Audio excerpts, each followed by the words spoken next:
सोचा है कि एक दिन आप अपने बच्चों की स्कूल की फीस क्रिप्टो से भरेंगे या किराने की दुकान से चीनी क्रिप्टो से खरीदेंगे? Well, let me tell you, ये सब पॉसिबल है। नमस्कार। क्या आप भी हर जगह bitcoin, crypto currency, digital wallet जैसे शब्द सुन सुन के थक चुके हैं मगर समझ नहीं पाए कि आखिर ये है क्या? डोंट वरी, मैं पलक यादव आपको बताऊंगी कि आखिर ये क्रिप्टो क्या है। जी के डिजिटल शो में हम बात करेंगे आज डिजिटल मनी की। पर सबसे पहले जानते हैं कि ये पूरी क्रिप्टो की दुनिया आखिर आई कैसे। सबसे पहले था बार्टर सिस्टम, जैसे गेहूं के बदले जूते, आम के बदले सेब या नमक के बदले चाय। मगर क्योंकि ये सिस्टम में बहुत सी दिक्कत थी, जैसे कोई आम के बदले सेब ना ले तो फिर मुद्राओं का इस्तेमाल शुरू हुआ। सोने के, चांदी के, तांबे के और भी तरीके के सिक्के इस्तेमाल होने लगे। पार्टीशन से पहले भारत में दमड़ी, टका, पाई, आना, दमन्नी, चवन्नी, अठन्नी और रुपए के सिक्के चलते थे।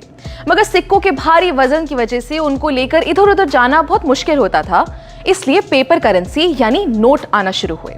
अब नोटों का इतिहास तो हम जानते ही हैं। 10,000 के बड़े बड़े नोट से शुरू होकर जो वॉलेट में भी ना आए, नोट छोटे से छोटे होते गए और अब तो ज्यादातर लोग बिना पेपर करेंसी के ही चलते हैं। आज से 5-6 साल पहले किसी ने सोचा भी नहीं होगा कि सिर्फ एक QR कोड को स्कैन करके किसी को पैसे भेजे जा सकते हैं। मगर आज पेटीएम, गूगल पे, फोन पे हर दुकान नुक्कड़ पर मिल जाएगा। ऐसे ही मैं आपसे कहूं कि डिजिटल करेंसी की दुनिया दूर नहीं है तो शायद आप भी विश्वास नहीं करेंगे, मगर 2009 से ही ये पूरी दुनिया शुरू हो चुकी है। शुरुआत में लोगों को इसके बारे में उतना पता नहीं था, मगर पिछले कुछ सालों में ये बहुत पॉपुलर हो गया है और आगे ये सिर्फ बढ़ेगा ही। मगर ये डिजिटल करेंसी या क्रिप्टो करेंसी होती क्या है? डिजिटल करेंसी एक वर्चुअल करेंसी है, यानी जिसे आप इन नोटों की तरह अपनी जेब में नहीं रख सकते।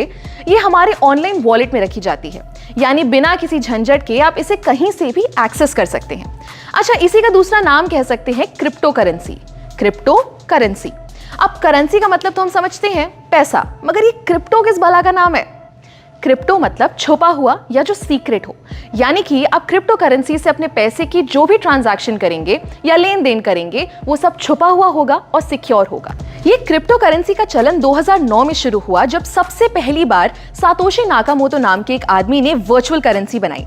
अब इसका नाम हम सब ने कहीं ना कहीं सुना ही है। जी हाँ, बिटकॉइन। बिटकॉइन आज की डेट में इतनी बड़ी क्रिप्टो करेंसी बन चुकी है कि आप मानेंगे नहीं कि कई बड़ी बड़ी कंपनीज आज बिटकॉइन से पेमेंट्स लेती हैं। एक मजे की बात बताऊं, अगर आपने 2009 में एक बिटकॉइन खरीदा होता तो आज आपके पास बिना कुछ किए बैठे बिठाए करीब 16 लाख रुपए होते। मगर आज इथेरियम, डॉज कॉइन, टेथर जैसी 19,000 क्रिप्टो करेंसीज बन चुकी हैं। इन करेंसीज को हम खरीद सकते हैं, बेच सकते हैं और चाहे तो इनमें इन्वेस्ट भी कर सकते हैं। अब ये तो हम समझ गए कि क्रिप्टो करेंसी एक तरीके के ऐसे पैसे हैं जिन्हें हम छू नहीं सकते, मगर अगर हम इनसे खरीदेंगे या बेचेंगे तो इसे कोई कंट्रोल कर रहा होगा क्या? जी नहीं, यही खास बात है क्रिप्टो करेंसी की। इसे कोई थर्ड पार्टी जैसे कोई बैंक या कोई सरकार कंट्रोल नहीं करती, यानी कि ये डिसेंट्रलाइज्ड होता है। पूरे ट्रेडिशनल बैंकिंग सिस्टम को तोड़ते हुए क्रिप्टो की ट्रांजैक्शन सीधे एक वॉलेट से दूसरे वॉलेट में होती है। क्रिप्टो करेंसी को पहले उतनी मान्यता नहीं मिली थी। भारत जैसे कई देशों में इसका इस्तेमाल बैन था, मगर धीरे धीरे बहुत से देशों में ये लीगल हो चुका है। मार्च 2020 में भी इंडिया ने क्रिप्टो करेंसी से बैन हटा दिया। यहां तक कि हमारी फाइनेंस मिनिस्टर निर्मला सीतारमण ने 2022 के बजट में डिजिटल रुपी लॉन्च करने की बात की है। जी हाँ, भारत की पहली डिजिटल करेंसी। RBI द्वारा लॉन्च की गई ये करेंसी रुपये के बराबर होगी और इसे फिजिकल करेंसी से एक्सचेंज किया जा सकेगा।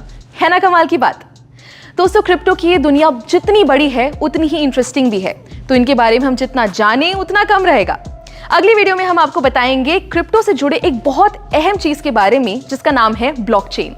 तब तक के लिए स्टे ट्यून्ड और देखते रहिए जी न्यूज़ डिजिटल।